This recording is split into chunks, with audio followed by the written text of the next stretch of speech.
Yang pertama, evolusi konsep kewirausahaan. Yang kedua, mitos tentang kewirausahaan. Dan yang ketiga, pendekatan konsep kewirausahaan. Nah, langsung saja ke pembahasannya. Baik, perkenalkan nama saya Eri Rafli. Saya akan memaparkan evolusi konsep kewirausahaan. Definisi kewirausahaan entrepreneur dari bahasa Prancis, artinya melakukan, yakni entrepreneur yang berarti melakukan, to undertake. Dengan demikian, wirausaha bisa diartikan sebagai seorang yang melakukan kegiatan, mengorganisir, dan mengatur. Baik, kembali membaca jejak sejarah kewirausahawan. Jika melacak jejak sejarah istilah kewirausahawan, maka mau tidak mau kita harus kembali ke abad 18 di Perancis, di mana seorang ekonom bernama Richard Cantillon menghubungkan suatu kegiatan yang mengandung risiko dalam ekonomi dengan wirausahawan. Pada abad tersebut, penggabungan antara kewirausahawan dengan ekonomi telah menjadi norma yang diterima sejak lama. Kenyataannya, hingga tahun 1950, kebanyakan definisi dan referensi yang berkaitan dengan kewirausahaan datang dari para ekonom. Misalnya Cantillon 1725, Jean-Baptiste Say 1803, dan Yes Camper 1934 yang kesemuanya menulis tentang kewirausahaan dan pernyataannya terhadap pembangunan ekonomi. Di Inggris, para wirausahaan mengambil risiko dan mentransformasikan berbagai sumber daya. Selama periode yang sama, revolusi industri telah terjadi di mana para wirausahaan memainkan peranan yang penting dalam mengambil risiko dan mentransformasikan berbagai sumber daya yang ada. Definisi baru kewirausahaan: kegiatan kerja yang berbeda dengan kegiatan rutin dan terjadi dalam aspek kepemimpinan, pengambilan inisiatif pengorganisasian kembali, dan pengambilan risiko dari kemungkinan gagal. Inovator, penggerak pembangunan yang dapat mengubah peluang menjadi ide yang dapat dijual dan meningkatkan nilai tambah melalui efisiensi waktu, tenaga kerja, uang, dan peningkatan keterampilan. Dan katalis yang agresif untuk perubahan bisnis dan pertumbuhan ekonomi dunia. Baik, bismillahirrahmanirrahim. Perkenalkan, nama saya Desmayani sebagai pemateri kedua yang akan membahas mitos tentang kewirausahawan. Mitos tentang kewirausaha ada 10. Yang pertama yaitu cenderung bertindak dan bukan pemikir. Wirausaha digolongkan sebagai pemikir.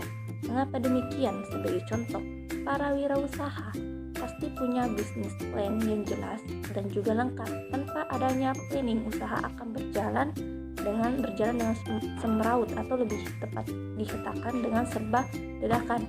Hal ini sangat dihindari para wirausaha karena sangat berisiko. Adapun mitos yang kedua yaitu bakat yang dibawa sejak lahir. Banyak sekali yang percaya kalau wirausaha tidak bisa diajarkan atau dipelajari. Bahkan masyarakat percaya bahwa ciri-ciri kewirausahawan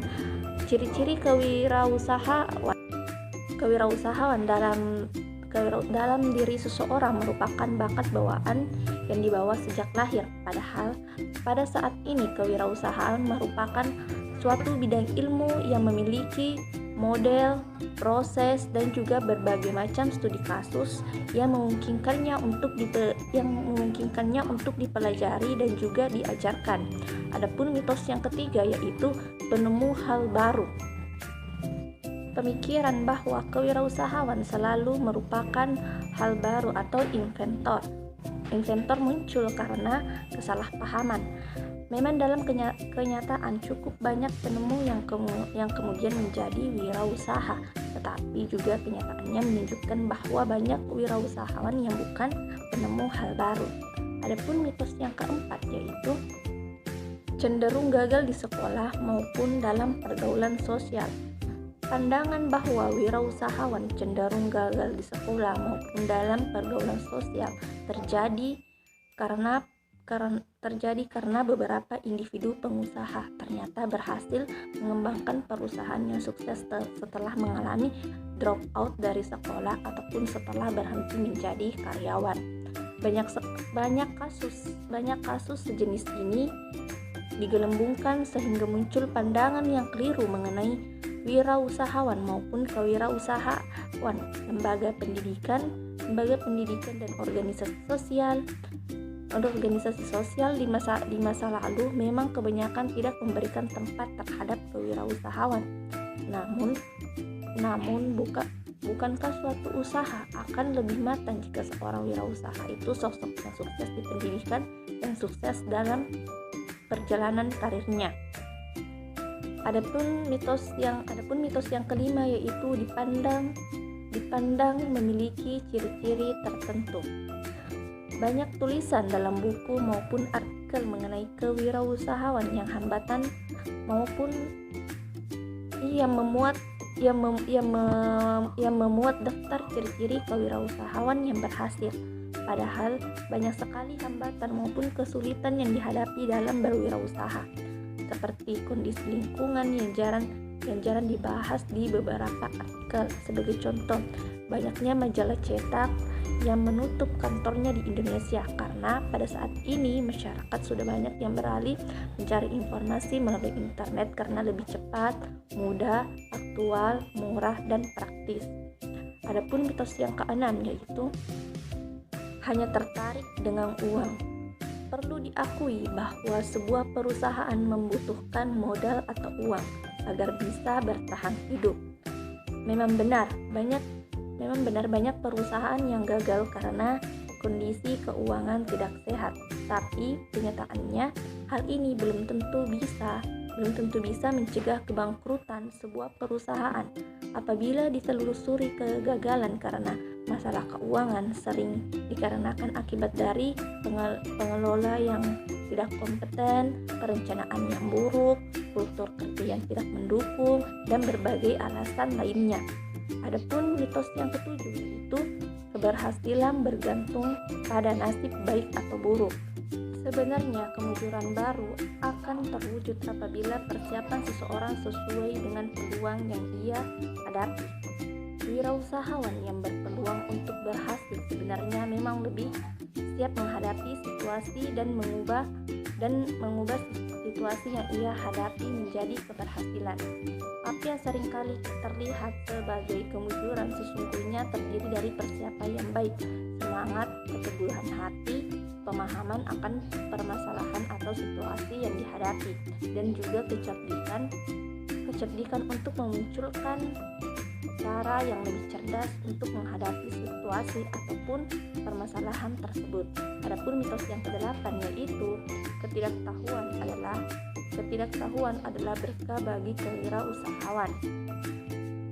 Banyak yang mengatakan bahwa terlalu banyak perencanaan maupun evaluasi justru akan membawa masalah, seperti ragu-ragu atau malas bergerak. Padahal pada saat ini pasar maupun dunia usaha penuh dengan persaingan sehingga diperlukan pemikiran yang matang, perencanaan yang rinci, dan persiapan yang matang. Memahami secara lengkap dan benar kekuatan dan kelemahan usaha yang hendak dijalankan membuat seorang pengusaha mampu memiliki rencana cadangan yang baik untuk menghadapi munculnya permasalahan yang tidak terduga melalui strategi yang dirumuskan secara cermat, yang didasarkan pada pemahaman akan proses sebab akibat yang mampu membawa kita pada keberhasilan. Adapun mitos yang kesembilan yaitu lebih banyak wirausaha yang gagal daripada yang berhasil. Memang benar bahwa kebanyakan wirausaha berulang kali mengalami kegagalan sebelum mampu mencapai keberhasilan. Kegagalan memang memberikan banyak pelajaran untuk orang yang bersedia belajar dari pengalaman tersebut. Dan ternyata kegagalan mampu membawa seseorang menuju keberhasilan. Adapun mitos yang ke-10 yaitu pengusaha bersifat untung-untungan. Kenyataannya pengusaha yang bersifat untung-untungan kenyataannya di lapangan memperlihatkan bahwa wirausaha biasanya memilih jenis kegiatan dengan risiko yang sedang ataupun yang biasa dihitung. Wirausahawan yang sukses biasanya bekerja keras dengan perencanaan serta persiapan yang matang. dengan maksud untuk menurunkan resiko, sehingga dengan kemampuan itu sesungguhnya wirausahawan memiliki kapabilitas untuk mengendalikan masa depan. Bismillahirrahmanirrahim. Saya Vivi Fabrika pada kesempatan ini akan menjelaskan tentang pendekatan kewirausahaan.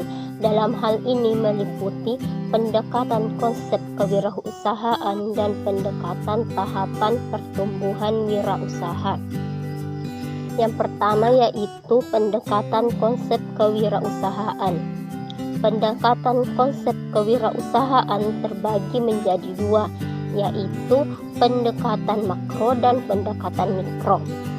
Adapun pendekatan konsep kewirausahaan yang bersifat makro yaitu faktor sukses atau gagal. Adapun tiga pendekatan yang bersifat makro yaitu yang pertama pendekatan lingkungan, yang kedua pendekatan keuangan, dan yang ketiga pendekatan perpindahan. Pendekatan perpindahan dalam hal ini meliputi politik, budaya, dan ekonomi. Selanjutnya yaitu pendekatan mikro. Adapun pendekatan yang bersifat mikro yaitu yang pertama pendekatan ciri-ciri, yang kedua pendekatan peluang usaha, dan yang ketiga pendekatan strategis. Pendekatan strategis ini meliputi pasar yang khas, tenaga kerja, produk yang khas, dan sumber yang khas. Selanjutnya yaitu pendekatan tahapan pertumbuhan kewirausahaan. Adapun tahapan-tahapan pertumbuhan wirausaha yaitu yang pertama tahapan gagasan atau inovasi.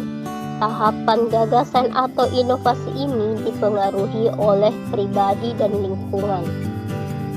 Dalam hal pribadi meliputi keinginan mencapai sukses, kebebasan mengatur diri sendiri, toleransi terhadap situasi mendua, kesediaan menanggung resiko, nilai yang dianut, pendidikan, dan pengalaman. Sedangkan dalam hal lingkungan meliputi peluang, role model, dan kreativitas.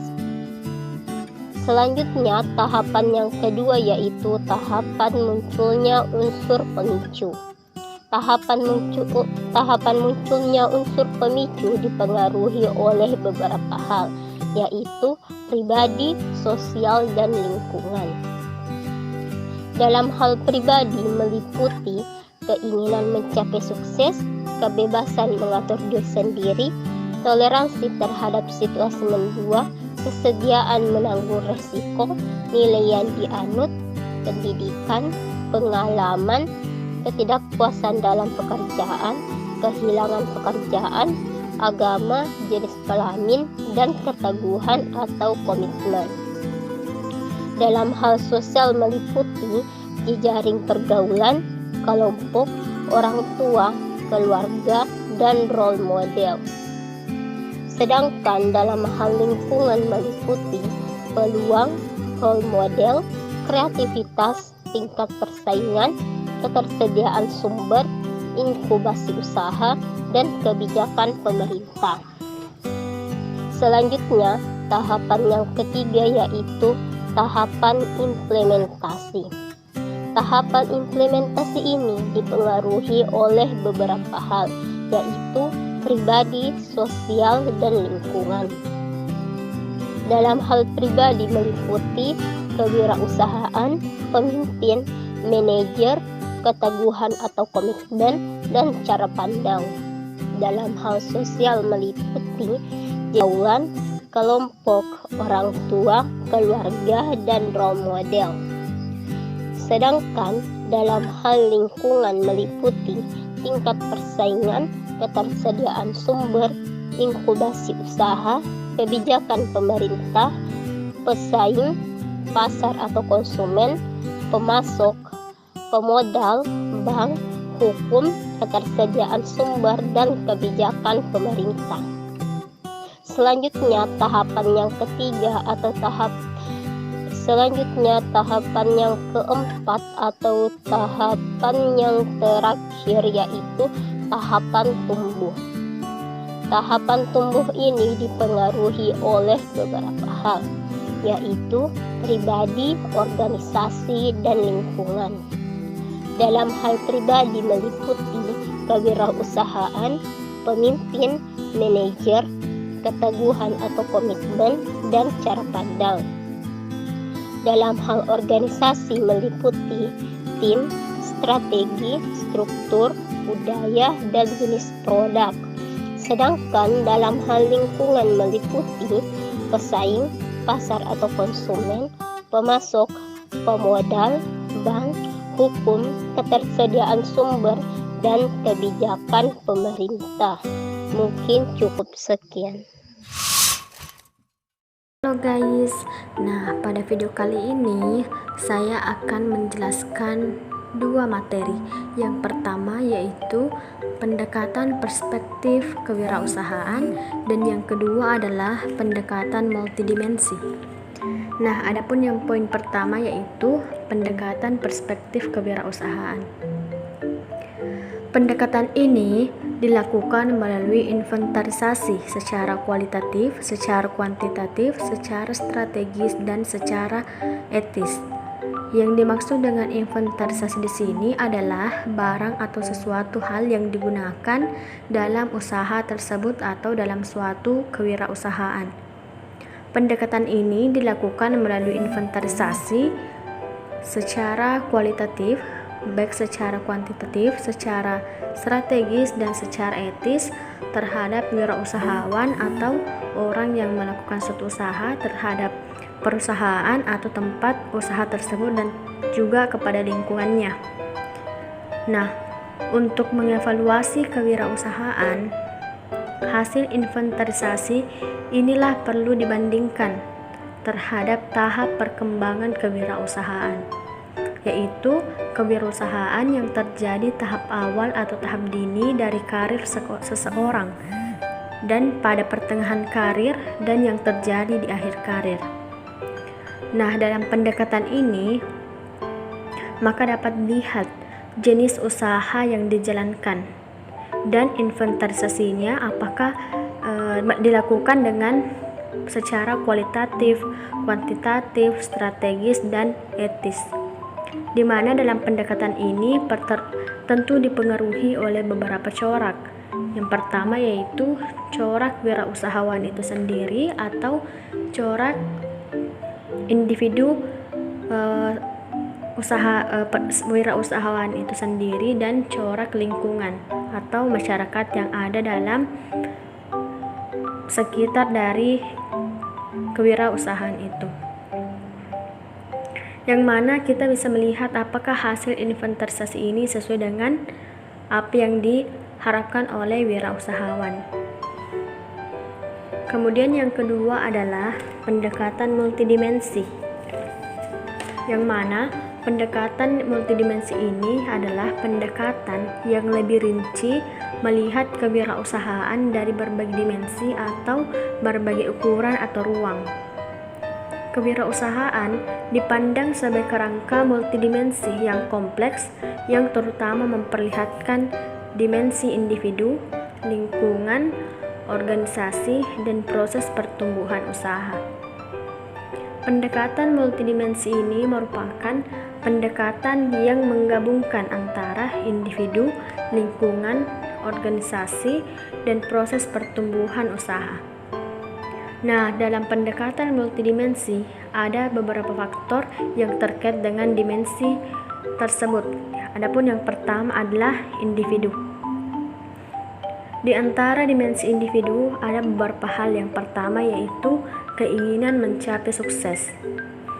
Dalam artian bahwa keinginan mencapai sukses adalah bagaimana seseorang wirausahawan dapat melakukan suatu usaha untuk mencapai kesuksesan, dan bagaimana seorang individu tersebut ataupun wirausahawan tersebut bisa berusaha mencari cara untuk mencapai kesuksesan dan agar usahanya dapat berhasil.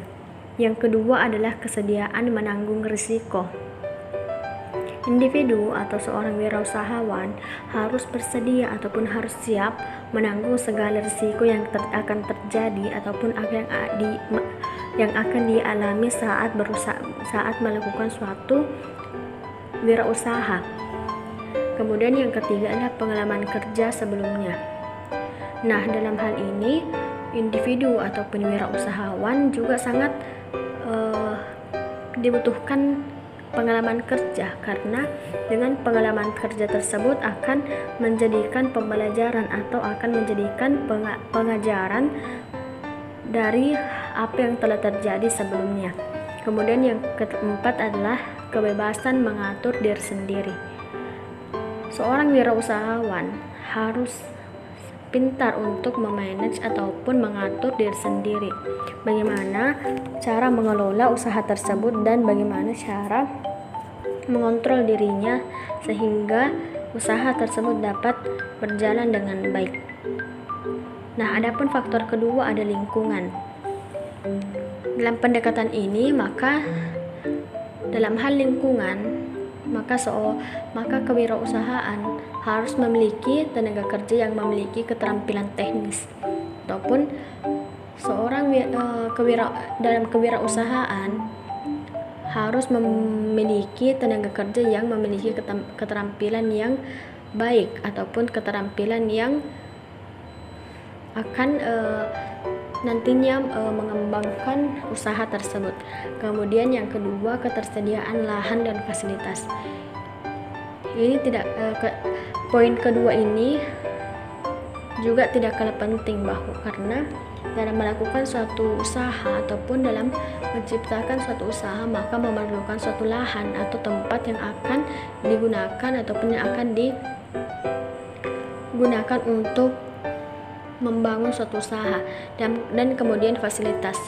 Dalam melakukan suatu usaha juga memerlukan fasilitas karena akan menunjang berhasilnya suatu usaha tersebut. Kemudian yang ketiga adalah sikap masyarakat sekitar.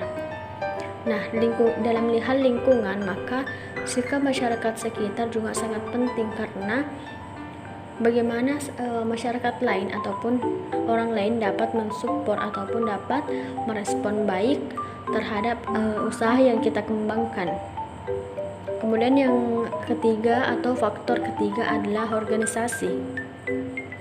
Dalam organisasi maka terdapat beberapa hal juga. Yang pertama adalah ambang persaingan untuk masuk dalam dunia usaha ataupun dunia entrepreneur, di mana dalam melakukan suatu usaha maka seseorang harus melakukan persaingan yang sehat ataupun persaingan yang baik dalam melakukan suatu usaha, karena realitanya kita sudah tidak jarang melihat di sekeliling kita banyak dari masyarakat lain, baik dari remaja, dari orang tua, atau bahkan dari pemuda-pemuda yang melakukan usaha-usaha, dan hal tersebut harus kita ambang dengan persaingan yang baik. Kemudian yang kedua adalah jenis atau corak usaha.